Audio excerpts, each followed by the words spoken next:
C'était une journée dite de la colère, une mobilisation contre le maintien du président Kabila. Dans plusieurs villes de RDC, le même constat, des manifestations de l'opposition ont tourné court. Plusieurs figures de la contestation ont été arrêtées. Karine Barzegar, Francine Mokoko. La transition démocratique. Ce jeudi, ces trois mots étaient sur toutes les lèvres, sur toutes les pancartes. À la tête des manifestations, le noyau dur de l'opposition congolaise.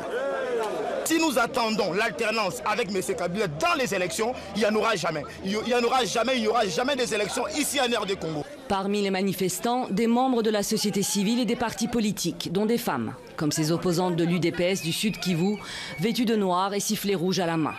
Mais il n'était que quelques centaines à avoir répondu à l'appel lancé par l'opposition. Et pour cause, les marches étaient interdites par le pouvoir. Elles ont été rapidement dispersées. À Kinshasa et dans toutes les grandes villes, les forces de sécurité étaient déployées en masse, y compris devant la maison du chef de l'opposition, Félix Tshisekedi. Ses partisans, eux, se disent déterminés.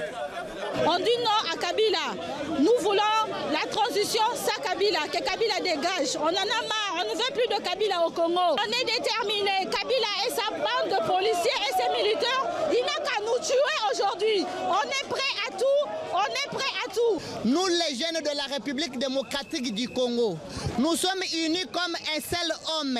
Notre objectif est de faire partir Joseph Kabila du pouvoir. Oui. Le Burkina Faso l'a fait, les Zimbabwe même, la Tunisie, l'Égypte, la Libye et tant d'autres. Aujourd'hui, c'est le tour de la République démocratique du Congo. Au terme de cette journée ville morte, plusieurs élus et responsables de l'opposition ont été arrêtés, dont le secrétaire général de l'UDPS Jean-Marc Kabound et les députés Jean-Bertrand Ewanga et Martin Fayoulou qui a été relâché.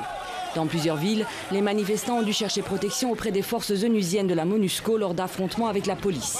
Plusieurs opposants ont été blessés.